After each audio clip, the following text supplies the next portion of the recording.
is the governor and how do we strip it out of our lives? I believe that most human beings are only living at about 40% of their capability. So the mind has a governor, like a car. If you're driving a car and the car has a governor on it, the car may say 130 miles an hour, but the governor's set for 91. Once that governor sets in, you get to 91, that car starts doing this. The car wants to go.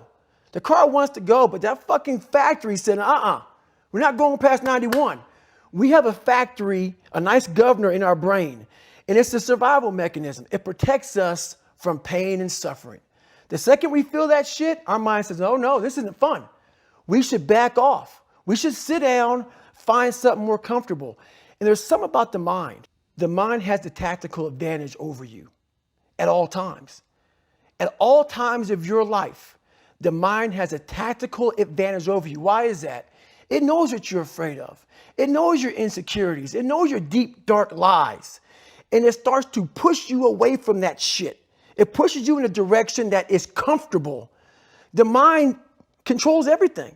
So what I realized was that when I was growing up and I was 300 pounds and I got all fat and I got all insecure, I realized that my mind kept taking me in this direction. When things got uncomfortable for me, when I was facing my insecurities, when I was facing my fears, my mind said, oh no, we have the tactical advantage.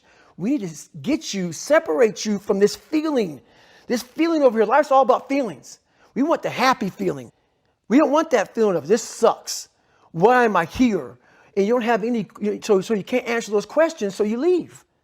I started realizing that if in that moment, you can answer those fucked up questions and you are now in charge of your brain versus your brain ruling you, that's where all that stuff comes from. So the 40% rule is all of that. You get to 40%, your brain says, we're done.